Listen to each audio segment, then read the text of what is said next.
things, and I want to share a story with you about this, is that in this membership site program, you all have access to the plan for success. Yes. A goal by a definite date, right? Thanking God, source, spirit, consciousness for having it now. Like, thank you, God, for this. I'm so happy and grateful I have X, by this date. What you intend to give in order to receive. And then the plans, like what you're actually going to do, these ideas that you already have in your mind to fulfill this. Yes. And so that's comes from Think and Grow Rich, but it's also mentioned here in this book. And so we open ourselves up to the ideas from source, from God, from consciousness. And it's acting on that idea. It's taking action on that inspiration that brings us what we're looking for: the mentor, the funnel, the program name, the clarity in your business, the sales skills, the fill in the blank. It's this very boring, same process or recipe, and it works all the time. So I wanted to share with you just how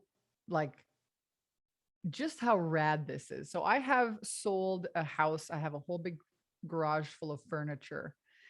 And yesterday, and I'm thinking to myself, how many of you guys, when you think about the journey ahead of you, oh my God, the Facebook ads, oh my God, my marketing, oh my God, my website I want to redo, oh my God, this thing I want to launch, oh my God, I have so much things to do. And in the thinking of doing the thing, that's actually where you get robbed of all your energy. Oh my God, it's so hard. Oh my God, it's going to be so much work, right? The thinking of doing the thing causes more suffering than when you actually just get down to it and do it. How many of you guys can relate? Yes? Right. The resistance to doing the thing, the fear about, oh my God, it's going to take so much time. I also struggle with this. Okay. So I'm thinking, oh my gosh, now, first of all, it was selling the house. Then it was moving the furniture. And then, the furniture was moved in a day. Then it's okay, selling the furniture. I don't want to have to answer all these people on Facebook Marketplace. So I notice myself, because in the present moment, we have access to our power, right? In the present moment, we have access to our power. We lose power when we give the past or the fear of the future influence on the now. We lose our power when we give the fear of the past repeating itself or the fear of the future influencing our now. So that might show up like a trigger, like oh my gosh, the resistance, like, oh my God, it's going to be so hard. So yesterday morning, how many of you guys have the 5-minute journal? That's another part of, you need to get one of these, make it a ritual to practice gratitude daily. Put yourself in the present moment. And it says, what are the 3 things you want to have happen today? And I wrote it down again, plan by a definite date, write it down. I said, I want somebody to come over and buy all the furniture in one fell swoop. And I'm, putzering around, did a workout. And then I told my partner, I said, hey, text the neighbor. He's renovating the neighbor's house. Text the neighbor. I think his wife and his daughter are down for the weekend. See if they want to come by and buy any of the furniture. They came over, bought half the garage. Done. Here's a check. Boom. Done.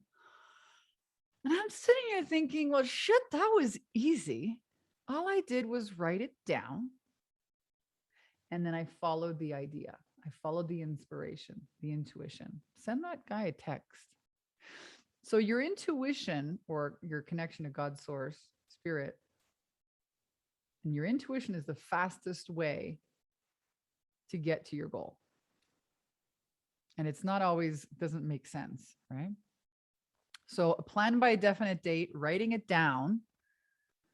Plan by a definite date, writing it down, reading your plan every day, and then staying really aware in the present moment to act on intuition. And then notice, here's the second part of this is noticing when you are not in the present moment. What does that look like? Being triggered, worrying, thinking, afraid that, oh my gosh, things are falling apart. So I'm going to tell you guys another quick little story. And then of course we'll open up for Q&A. But I find the most important part of growing a successful business is actually managing yourself, managing your state, managing your energy. And then the other stuff is just crossing shit off a list, man. If you're in the proper state, that stuff is easy. It's crossing stuff off a list. Is what we make it believe, what we make meaning of this happening, of us not getting the goal by a certain date. If it's not happening yet the way I expected it to, blah, blah, blah, blah, blah, right? So I had a great conversation with a client the other day, and we were working on our marketing. And she's a relationship coach, and she's talking about, we live in a benevolent universe, and we're working on copy of how do you let people know that, hey, working with a relationship coach, maybe you will get divorced, maybe you won't, maybe you'll stay together. It's, how do you language that? Because sometimes that's the best thing to happen. And I could definitely relate to this. So we were talking about that, and she said, we live in a benevolent universe, and this is true. We live in a, universe wants the best for you. What happens when you find yourself in a pile of shit, though? It smells like shit. It looks like shit. All you can see is shit everywhere. Yeah, but shit grows these beautiful flowers, right? The story that you've all been through, you can turn that story of lemons into lemonade, launch a movement, a global movement to help people with it. But when you're in the story and it smells like shit, it looks like shit, you're not in the part of like planting the bulbs in the garden. You're in the shit. So to keep in mind that it's actually serving you. Okay. This is serving you. We live in a benevolent universe. So I hear this from my client, and I'm reminded, yes, this is true. We live, even when you're in a pile of shit, maybe you don't have the perspective to see that it's going to serve you. So I go for a walk at the lake, and I bump into this massage therapist, and we're talking about life. We're talking about what's happening in the world, and all these changes happening in the world. And she says, yeah, speaking of things, crumbling down or, disintegrating and new things being born. She said, I had a session with a client who fell out of the bathtub and really hurt her disc and went to get an MRI. And as they're doing this MRI, they see that she has a huge tumor that they would have never found. And she got it removed, and, and she showed me her scar. And so she said, even in that fall, it was there to serve her. I thought that was so profound. What do you do when things feel like they're falling apart? Well, what if it's just bringing you exactly what you want, just not the way you thought it would happen?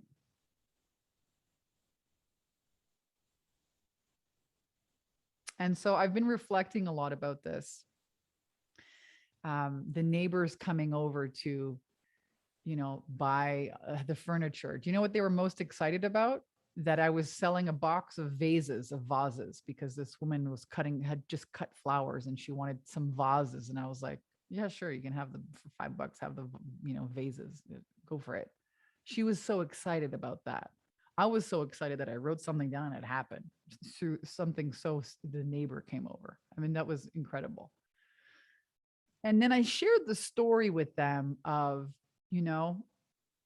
when last year, it's been almost a year, I got separated from my husband. I was so afraid to leave. Oh my gosh, I'm going to be alone in a pandemic, choosing myself. What am I doing? But I told my coach, and the next guy I meet, he's going to knock on my front door. Maybe he'll be a contractor for the house that's getting renovated next door, and he'll bring me a coffee. He's going to come knock on my front door. I had written down in a journal in 2013, my dude is going to fix my car. He's going to build me a house. We're going to live in Hawaii. He's got his own crew. He's a leader like me, an entrepreneur. Da, da, da, da, da, da, da. He's going to come knock on my front door. I sit on my front porch with a coffee, and I look at the mountain in my front door. It's what I see.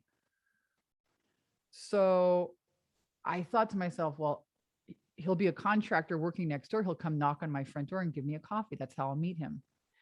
So the universe brought me exactly what I wanted, but it didn't happen like that. So we met on the mountain on my birthday, ski doing on my front door, right? As the mountain.